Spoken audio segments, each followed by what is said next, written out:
Hi, everybody. My name is Alicia, and I am volunteering with the EAGxIndia team. And I'm here to welcome Hayden Wilkinson, who has come from Global Priorities Institute at Oxford. And as we can see, we would be having a talk on improving the long-term future, why and how. So over to Hayden. Thanks, Alicia, for the kind introduction, and thank you everyone for coming. It's wonderful to be here with you at the very first EAGxIndia.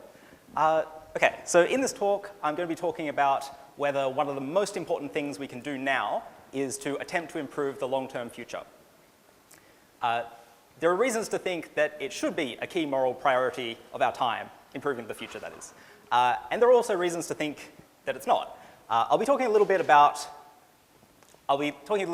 both, as well as what improving the future would actually involve, how we can do so through, for instance, our choice of careers. And please note that this whole talk will be very introductory, so if you already know a lot about long-termism, for instance, if you've read What We Owe the Future, then a lot of this will probably be familiar to you.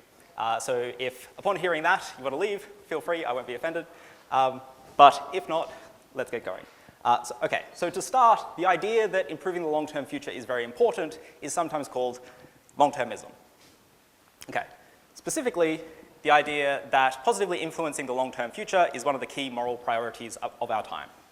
Another way to put it is this: in at least some sorts of moral decisions, maybe some but not all, we should focus on positively influencing the long-term future. Okay, so each of these is an ethical principle Pascal advocates in his book, What We Owe the Future, which some of you might have read. And this principle, in the last decade or so, has spurred many people, especially within the effective altruism community, to take on high-impact careers and volunteering and donations and political advocacy to try and improve the future. Okay, so I'll be talking mainly about long-termism as a philosophical idea and the arguments for and against it being true. And looking at these as philosophical principles, two things should be noted about long-termism. Okay, first of all, where it says should, somewhere there, where it says should, we're talking specifically about what we morally or ethically should do. We're not talking about what we currently do, the current state of the world. We're not talking about what people currently think they should do. We're not talking about kind of societal beliefs or the way the world is. We're talking about what we should do, what morality actually demands of us, what's morally right. And of course, what's morally right and what people do can often be very different things. And second, where it says the long-term future, we're not just talking about the idea that I'm interested in here. It says that having a positive impact on the entire length of humanity's future is important. Also, it's worth noting what long-termism isn't, what it doesn't say here. So it doesn't say that improving the future is the greatest moral priority. It could just be one priority among many.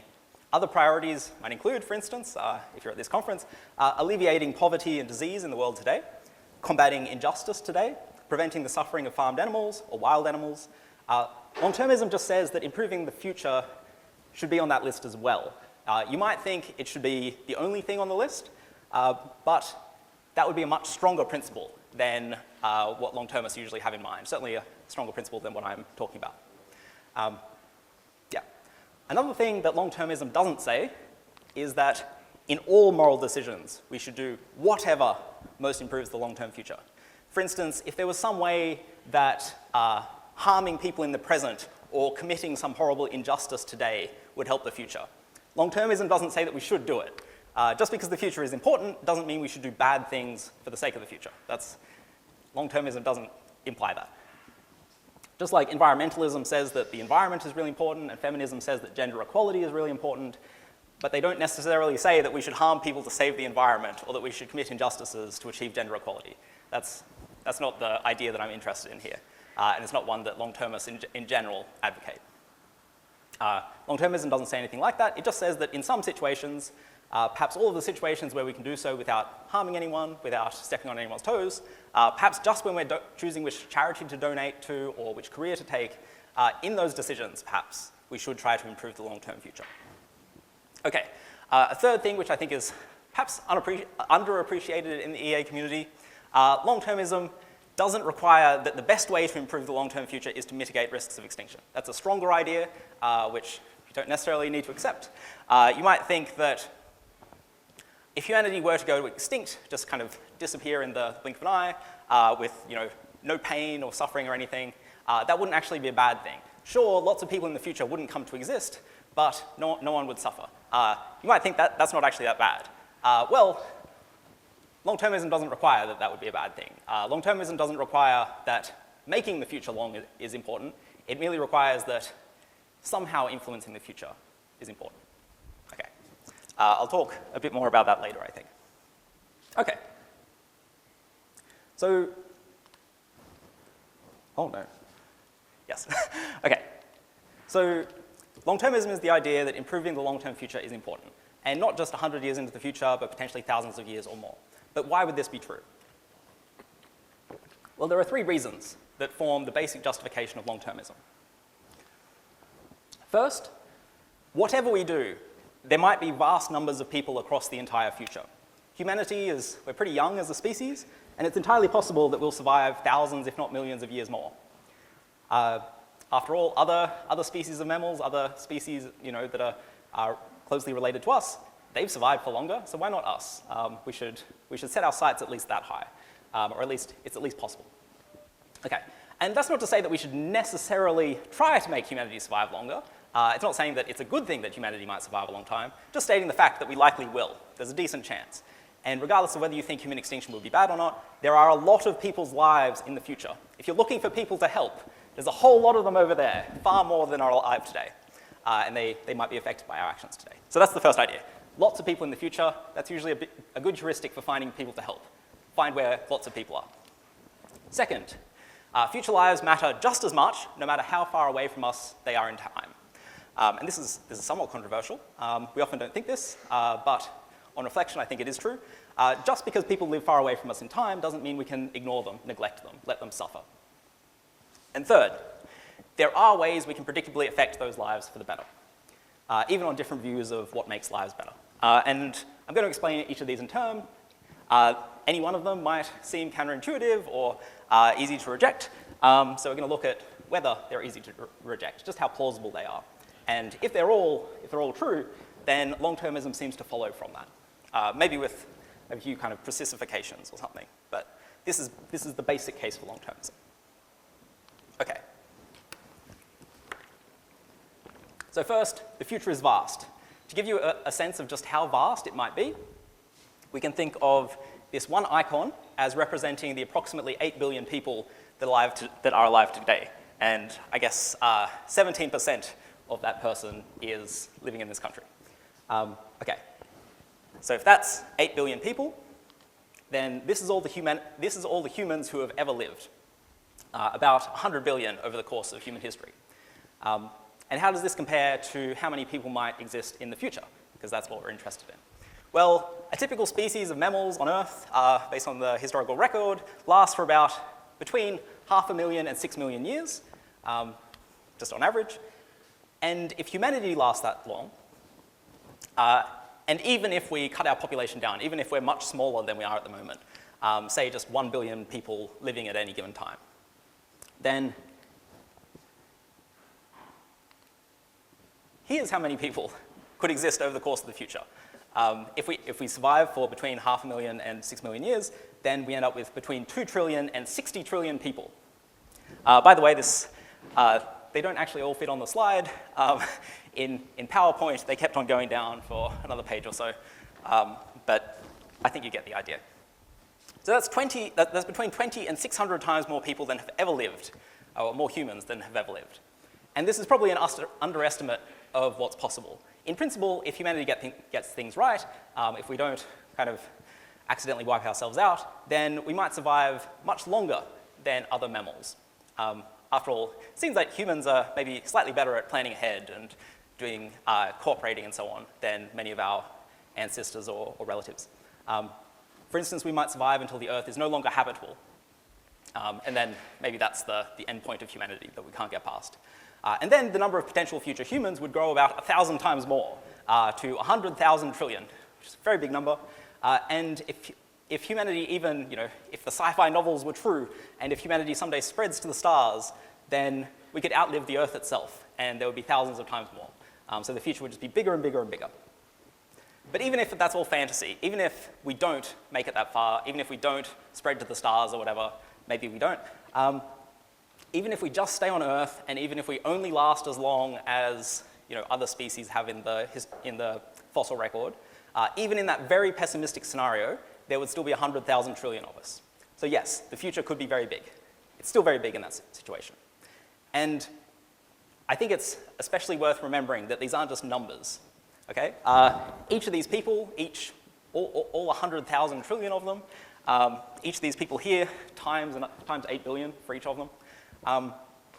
Each of them is a human being, potentially with a life much like yours or mine, full of moments of happiness and joy, also moments of suffering and misery perhaps, with people that love them, people they love, with goals and desires and struggles just as real as yours or mine. I think those are worth caring about. Yes, so there's lots of people, lots of morally important stuff at stake in the future. And, importantly, there's a decent chance that a large portion of these people will in fact exist, no matter what we do. Okay, so here's a big table full of numbers. This is from a page in Toby Ord's book, The Precipice, which is about existential risks, primarily extinction risks. And he's trying to figure out, between now and 2100, how likely are the events of this century going to irrevocably curtail humanity's future? How likely is humanity to go extinct this century, or to irrevocably cause ourselves to go extinct in the future? Or not just go extinct, but potentially also, but instead collapse in such a way that we never recover. So the numbers here will be a bit higher than the numbers for extinction. So Toby's quite a pessimist, and he's drawn on much deeper analysis than I, as a mere philosopher with no particular expertise in any of these areas, better analysis than I would come up with, and he concludes that the total existential risk this century is 1 in 6. So there's a probability of 1 in 6 that between 2020, when the book came out, so maybe cut it down a little bit because we've survived this long, barely, 1 in 6 of humanity dying out, or causing ourselves to die out, or causing ourselves to collapse over 80 years. And that's perhaps quite sad. But what I'm interested in is 1 in 6 is not 0, or no, it's not 100%. So there's a 5 in 6 probability that we last this century. You might think there's also a 5 in 6 probability that we last each subsequent century. You might think, actually, this century is one of the more dangerous ones. It's now that we're dealing with climate change. It's now that we're kind of in a particularly dangerous spot with pandemics, that we have this level of globalization, but we haven't figured out how to effectively deal with pandemics, so we might be at higher risk than usual. Likewise, we've got nuclear weapons. Lots of global powers have nuclear weapons, but we haven't figured out the kind of diplomatic means to prevent them from ever being used. So you might think now is particularly dangerous, and these probabilities will go down in the future, which means that we're even more likely to survive future centuries. So anyway, if you look out, not just this century, not just the next one, but very, very far into the future, there's a decent chance we make it through all those centuries, and that there are lots of those people. Try and go back. Oh, yeah, all those people. There's a decent chance of that. Okay. But none of this matters if future lives don't matter. If you hold a moral view such that future lives just don't matter at all, that their suffering, their happiness doesn't matter, then long-termism would then be false, regardless of how many people there are. Okay, but I think that's false. I think the future lives do matter, and here's one way to kind of bring out the intuitions of why we might think they matter. So consider this kind of thought experiment. There's a preschool or a kindergarten or a daycare or some such full of little children, and someone goes and buries a bomb underneath the preschool. And they have it on a timer. I won't tell you how long the timer is at this point, but when it goes off, it will destroy the preschool, it will kill everyone inside. And that would be bad for the people who are then inside. Okay. Also, let's assume that no one's going to deactivate the bomb. This person was very careful, very secretive when burying it there. So it's definitely going to go off. It's not going to be stopped. But the question is, how bad is it? And how much less bad would it be if it doesn't explode in the next few minutes, if it explodes in a year, or 10 years, or 100 years? So I think 1 year, obviously it's bad. It's going to kill a bunch of children who are currently alive today. But in 10 years, if this is a preschool, then, and the children in there are, what, 4, 5, 6 years old, if it goes off in 10 years, none of the victims have yet been born. So, I mean, there are also the teachers, but suppose it's set off to go off at some time of day when the teachers are out or something. Even so, if the bomb was only going to kill children who are not yet born, that's still horrible. I think it's equally horrible to if it went off in 1 year's time, assuming that it's equally predictable that it will go off. And likewise, in 100 years, I just think there's no real difference here that we can point to justify it being any different. So I think this reveals a fairly basic point that, on reflection, all future lives matter, no matter how far away. No matter when the bomb goes off, if it's going to kill the same number of children, it doesn't matter when those children happen to be born. So, like I mentioned before, I'm not worried about, we're not interested in what people currently believe, we're not interested in what people currently do, we're interested in what's right. And in practice, we might not often worry about future people. We might not often think consciously about our grandchildren or our grandchildren's grandchildren's grandchildren or so on, but not worrying about them at all is really hard to justify morally. You might think, so you wouldn't think yourself that it was fair to be forced to live a worse life. You also, presumably, if you ended up being one of those children who were born and then your school was inevitably going to be blown up, I certainly wouldn't think that was fair. Just because you were born later and people kind of, if someone ignored the opportunity to prevent the bomb being planted just because you were a currently unborn child, I would be very annoyed as the child later being born and being in the preschool and being blown up. I think we would all say on reflection that it's awful if, say, these children were blown up, or if, say, all of us alive today, all of us currently existing, were forced to suffer enormous misery because of something done by someone in the past. Say, like Cleopatra, 2,000 years ago, if she had done enormous harm to us today in order to give herself an extra serving of dessert, I don't think that would be fair. I don't think that would be right. Okay. So when we reflect on this, I think it's really hard to come up with any moral explanation for why those future people should count for any less, just based on when they're born. Certainly it doesn't seem like where someone is born should make them count for any less. Likewise for time. Likewise for age. Much like it's hard to justify why people should count differently morally based on, say, gender or race or sexuality or physical ability or religion or any of this other stuff that just doesn't matter morally. Like, a person suffering is a person suffering. It should count for the same. But you might disagree. We can talk about it in the Q&A if you really think that. Okay. So one kind of exception, or one setting in which people find it particularly plausible for some reason to discount benefits to future people, is when doing policy making about monetary benefits. So economists and policymakers often do this in practice. They often discount the value of future monetary benefits, giving money to people. Typically, this is done at a fixed percentage, say 5% per year. And this happens in, for instance, the IPCC reports about the impacts of climate change when they're figuring out just how bad a ton of carbon is, or they're figuring out just how harmful current activities are. They discount those future effects by sometimes up to 5% per year. Okay. So this would imply that it's better to give someone 1,000 rupees today than to give them 1,000 rupees next year.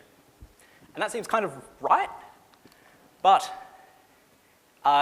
it's right for a very particular reason. So money is something that if you get it sooner, you can invest it, you can make more money out of that money. So money and likewise other resources. If you give someone 1,000 rupees today, they can kind of put it in the bank, get some interest, and it ends up being worth more in a year's time. So if you just held on to the money for a year and gave it to them later, yes, that would be worth less. And likewise, if you held on to the money for 100 years and gave it to them later, again, it would be due to inflation and so on, and due to the missed investment opportunity, that person would, it makes sense to value that later giving out of money a bit less. And that makes sense for money, it makes sense for physical resources. But that doesn't mean we should discount future lives, because someone's well-being isn't like money. It's not just some resource that we want to spend to get something else that we actually want. Someone's well-being, the happiness in someone's life, or whatever it is that you care about in someone's life, that is the thing that we want. That's not just some tool to get the thing that we want, like money is. Okay, so I don't think the standard economics approach to discounting future value is a reason to deny long-termism, or is it a reason to deny that future lives matter a lot? Okay.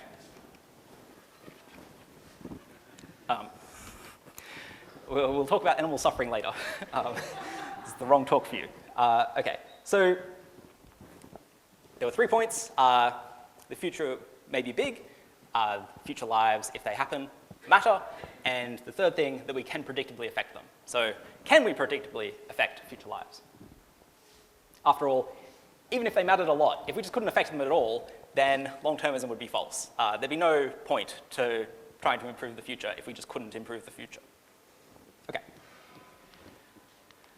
So many ways we do affect the future are unpredictable.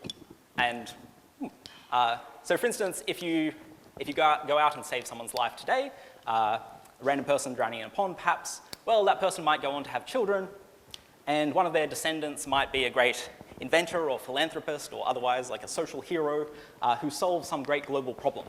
And so there's enormous benefit. Or one of their descendants might be a terrible person who commits atrocities. We have no way of knowing at the moment what that person's descendants will be like. It's almost completely unpredictable. So those sorts of impacts, maybe we should ignore them. But there are other things that we can do that do seem predictably good or bad for the future. Not predictable in the sense that we can be certain that they'll be good or bad, or certain that they'll succeed, but predictable in the sense that they're more likely to be good than they are to be bad, or they're certain, yeah, or at least the benefit is enough to make up for the risk, or something like that. Okay, so in particular, we can do things that are irreversible or really hard to reverse. That's one way to quite predictably benefit the future.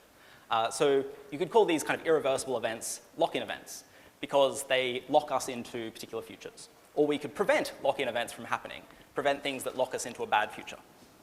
So there are some examples of this that people with more empirical knowledge than me came up with.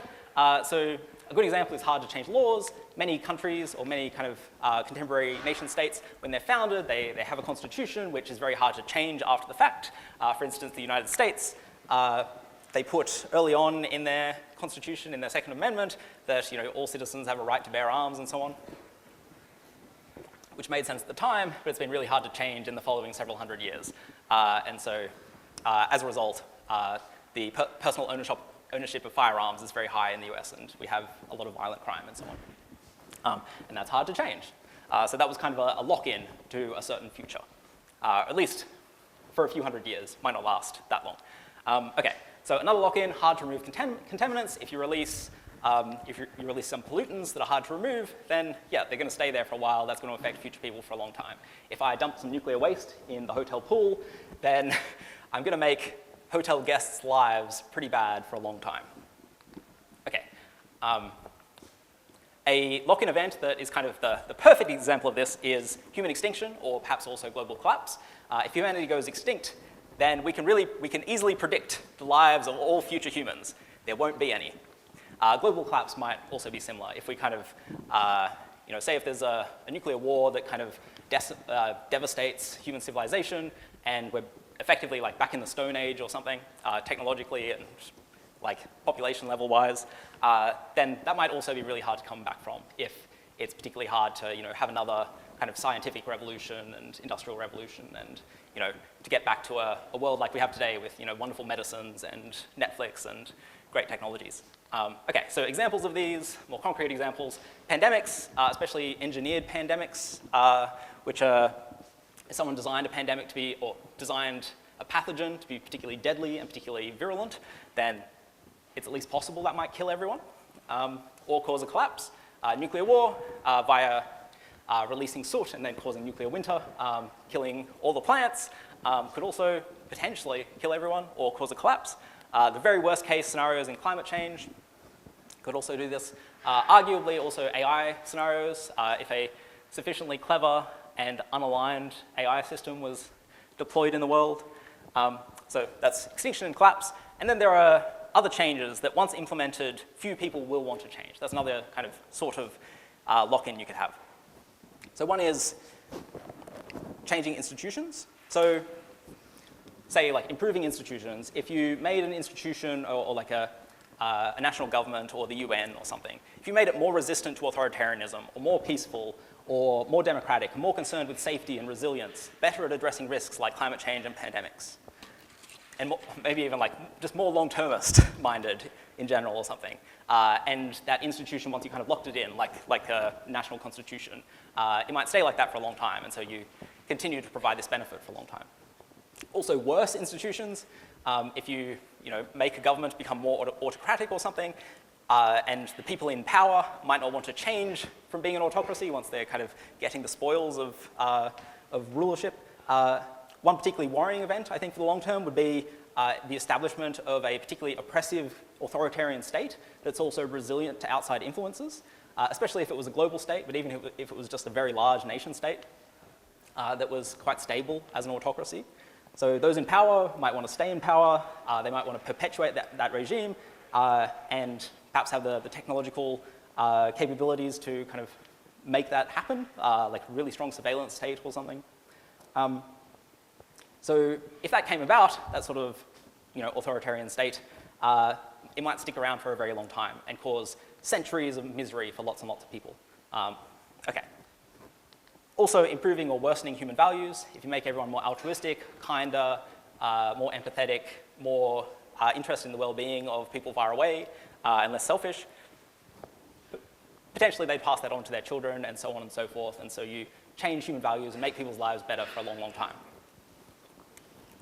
So these are a whole bunch of lock-in events, some that lock us into a good future, in which case it would be very good to make that lock-in event happen because it has such a long effect, and also some that would lock us into a very bad future, and it might be very good to prevent that lock-in event from happening, or even just reduce the risk of it happening. So reducing the risk of the most deadly pandemics or reducing the risk of a stable authoritarian government might be extremely good if there's some risk of those things happening and if we have the means to prevent them. And so we might have at least some ways of predictably improving the future a lot. Okay, I have a bit of a mind map here, mapping out some such ways. So if we want to focus on the most important, most large-scale lock-in events that we can affect, here's one way to kind of carve up the most effective ways of improving the future. So we've got two very broad categories, mitigating extinction risk and trajectory changes. Mitigating extinction risks, reducing the probability that humanity goes extinct. You might think that's important, you might not. If you think it's important, if you think extinction would be very bad, then that could be a really important cause to go for. Trajectory changes is kind of a bit of like technical terminology. It means improving the lives of future people conditional on them existing. So if I caused a trajectory change but didn't affect risks of extinction, I might even make it more likely that humanity goes extinct, but if we survive, then future lives are better.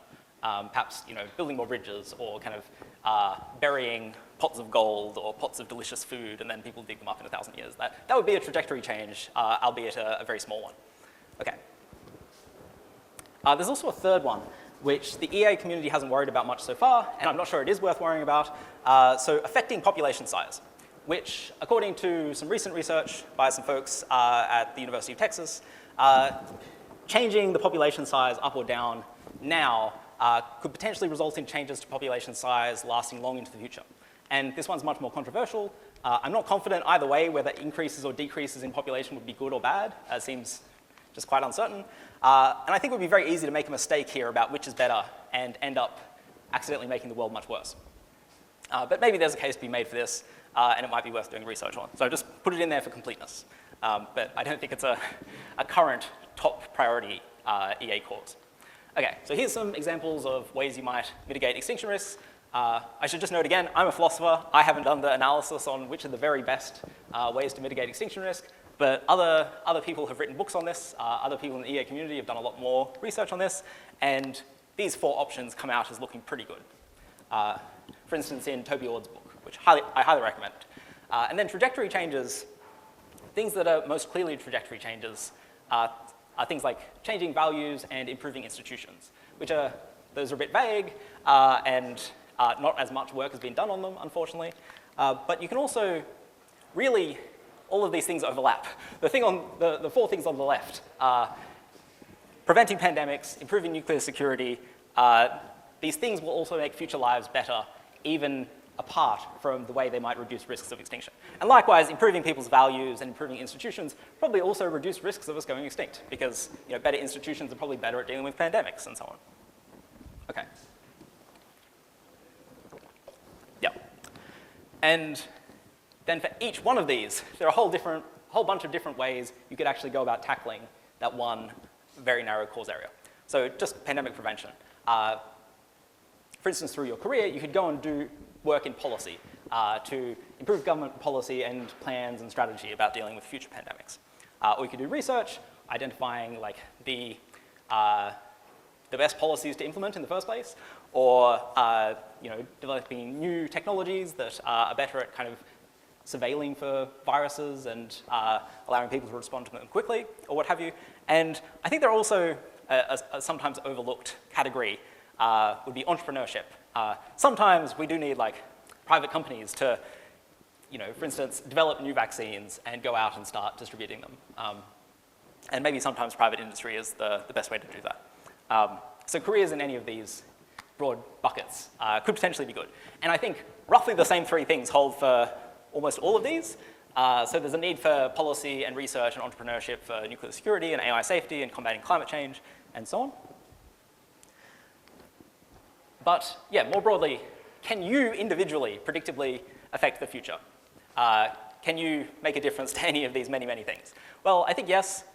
Most obviously donating to charities, political advocacy, like where you vote. But I think most importantly for those of us at like very early on in our careers, especially undergraduates, is picking the right career. Like there's a huge, the stakes are quite high for picking the right career, and then the potential benefits that you could provide to the future by choosing wisely. So a few like quick suggestions of careers, because I'm not a EA careers specialist, but here are some suggestions that get mentioned often and are discussed in much greater detail by 80,000 Hours. For one, technical research work on biosecurity measures, on climate solutions, on AI and so on. Oh, I should stop pressing that button. Okay. More abstract research work in pandemic response and nuclear diplomacy, these sorts of things. And then policy work, actually, how do we get institutions to do the things that are effective? And many more. And I would highly recommend, if you're kind of at this point of choosing a career or thinking about career moves, to go and check out 80,000hours.org. Okay. So those are the 3 points that together kind of give us a case for long-termism. If you reject one of them, then you might not be sold on long-termism, and that's fine. I think it's kind of an open question whether long-termism is in fact true. And also just exactly what the implications are. But there's also reasons why you might think it's not true. So here's a few objections. One is, which you hear fairly often on Twitter, isn't long-termism just utilitarianism? I can say as a philosopher, no. So utilitarianism is a moral theory that says the ends justify the means. You should always do whatever it takes to make the world better, even if you have to kind of hurt people in order to achieve that. Well, sure, that would imply long-termism, but X implies Y doesn't mean Y implies X. That makes sense. Utilitarianism also implies that you shouldn't kick puppies, but not everyone who doesn't kick puppies is a utilitarian. I'm not a utilitarian. Okay, a wide range of moral views, including utilitarianism, imply long-termism, but yeah, utilitarianism, it's not the only one. As long as it's important to make other people's lives better and position in time isn't morally relevant, then improving the long-term future is important if we can do it. So it just matters like whether we can actually do it. Okay, better, or like maybe more important objection, you might object that extinction risk isn't bad because more people existing isn't an improvement. Basically, preventing human extinction is just causing more people to exist, you might say, and that's not a moral improvement. Making people happy is important, but just making more happy people isn't important. There's a long discussion of this in academic philosophy, and it's quite controversial. But surprisingly, there are debates about whether everyone on Earth dying, whether humanity going extinct, would actually be bad. I think intuitively most of us would think it's bad, but there is like a philosophical position you could take where it's not bad as long as it didn't harm present people, if we just kind of like snapped our fingers and everyone disappeared. But yeah, so long-termism doesn't require that extinction is bad, just straightforwardly. Trajectory changes can be important regardless of what we think of extinction. I think like Will MacAskill sometimes gets this wrong, if anyone wants like some spicy complaining. In What We Owe the Future, he does spend a lot of time talking about extinction risks, and sort of suggests that us having a very long future would be a good thing, but that's like long-termism doesn't require that. And there are plenty of long-term organizations that focus more on like preventing risks of future people suffering a lot rather than future people not existing, which I think is much less controversial, more obviously good. Okay, I think this one is much better as an objection, risk aversion. So trying to improve the long-term future is risky. There's a high probability that whatever we do won't make any difference. I think this is a very reasonable point to make. And it is true that there's a high probability that what we do now won't affect the future, or at least there's a high probability that taking a career in nuclear security won't actually prevent a nuclear war. Maybe one wasn't going to happen anyway. Maybe like one happens, but like you weren't able to prevent it. There's a decent chance that we will fail at the things we attempt. But okay, so here's a kind of like toy example we can think about. Please ignore the two things at the bottom. I've got my animations in the wrong order. So the two things in the middle, work on preventing pandemics and work on saving lives now, just focus on those. We can think of those as like our two options for what we do with our careers and what we do with our donations and so on. So working on preventing pandemics. Let's see if, do I have a... Oh, my laser doesn't work. But, so working on preventing pandemics, with that one we have, say, a probability of 1 in 1,000 that a catastrophic pandemic that would make the future permanently worse, let's assume that that was going to happen, and that your efforts as a pandemic prevention researcher or as a policy maker or something, that your efforts will prevent it. 1 in 1,000. So there's two different ways of looking at this, that way or this way. I think actually the first one is what risk aversion should push you towards. And there's more complex philosophical arguments for why one way of setting up the situation is better than the other. The difference is we're talking about, in one, the impact you have, and in the other, how good the world is. And often these things are the same, but when you're risk averse, they can come apart. So if you're risk averse with respect to what actually matters, how good the world is, or whether your house burns down, then you end up being, perhaps unsurprisingly, if you're risk averse, you end up caring about risks. You end up caring about the most important risks to the world. Okay, but we can talk about this. There's also this one, which I don't think is terribly important, and that's all. Thank you. Let's have some questions.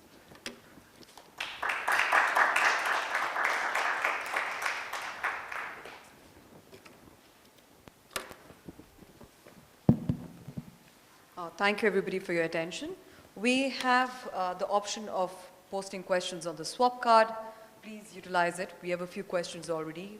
We would like to hear some more. Okay.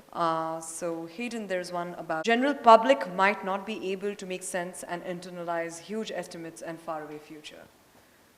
Would it be maybe helpful in reframing with the near future in mind to make long-termism more palatable for a wider audience? Potentially, yes. I can see it like having a kind of public relations benefit to if we stop talking about, an incredibly long future, wherever it was with the picture of the gazillion little green people. So if we just want to get action on pandemics or something, it might be more effective to just talk about, well, COVID, that was bad. It could happen again. For your own benefit and for the benefit of those you love, perhaps we should have more pandemic prevention.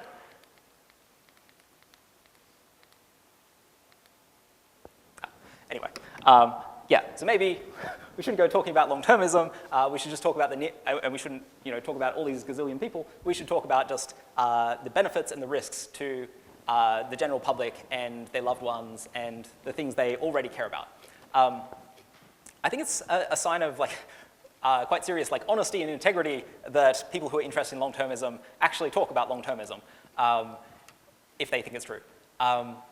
And if we were to go about saying, well, pandemics are a big deal just because of the present thing, there would be some level of kind of insincerity there. Yeah, so for long-termists themselves, just talking about the present benefits seems perhaps bad, but it does seem okay within the EA community to kind of talk about these issues and the full range of harms and benefits. Pandemics are bad, depending on your view, because they're bad for the long-term future, because they're bad for you and your family, because they're bad for the near term, perhaps because they're bad for animals. All these things all seem worth mentioning.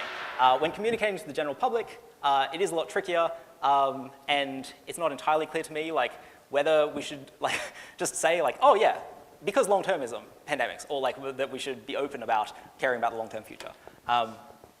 But nonetheless, I think it's true. There's also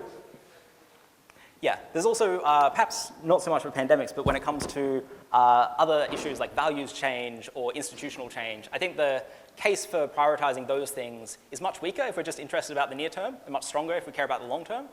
So long-termism could actually change our priorities there. So it might be important to actually talk about the real justification we have in mind. But yeah, for near-termists, you should probably also, even if you just care about the near term, you should probably still care about pandemics. It's just a question of how much. The next question. I agree that it would not be fair of us to suffer today for something that Cleopatra did say 2,000 years ago. This is my belief. But would it be fair for Cleopatra's people to suffer so that I can be here having a comfortable life? How can we possibly justify that? The people suffer in the past that we are not today.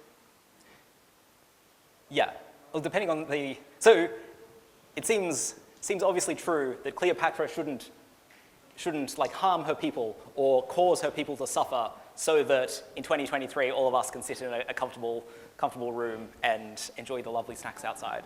But it might be the case if Cleopatra is deciding what to do with her, her gold and her jewels. It might also be, it might still be the case that she should focus on improving the quality of life of her people there. And often there is an overlap between what's best for the long term and what's best for the short term. So pandemics might be a good example of this. And in her case, I imagine actually just investing or reducing poverty among the ancient Egyptians, probably a pretty good way of increasing development and literacy and health outcomes and so on, that would also carry over to the future. If you spike up development in the moment, probably those benefits kind of ripple through. So there would be things she could do to benefit both at the same time. But if she was choosing between either enriching herself, if she's in the same situation as many of us, as a fairly wealthy, among some of the most wealthy people in her society, or some of the most privileged, and she's choosing between having another ice cream sundae or making sure, or preventing climate change in 2023, if she knew about that, I think the case is pretty strong that she should do the latter. Although, in reality, it was unforeseen and lack of predictability and so on. But if there was a way that she could help us now, or at least help the people who are kind of suffering most now, I still think there's a good case for doing that. One more question here. How relevant or important is making humanity multiplanetary to avoid an extinction event that ends the whole of humanity?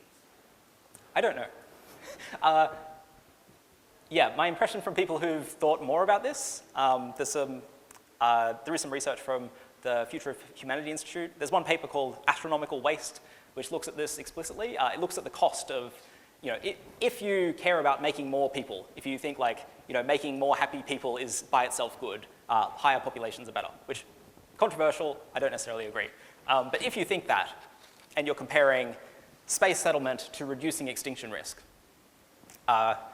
it's very unclear that space settlement is a good option, because the costs of delaying space settlement until later pretty low, but the costs of ignoring extinction risks, you're kind of losing, you've got a probability of 1 in 6 per century of everyone dying out. So waiting a century, putting all your resources into protecting humanity for the next century, that increases the expected value of the future a lot, whereas settling the stars seems like it doesn't, there isn't as much benefit produced directly. It might lower some extinction risks, but I think the case for that is pretty dodgy. I don't think like settling Mars right now is going to protect us from pandemics. Like sure, the pandemic might not reach Mars, but the people on Mars are relying on us to keep them alive until they learn to grow potatoes or whatever. Seems like, just doesn't seem like a great option, and it's not well evidenced at this point. Thank you. Thank you, everybody.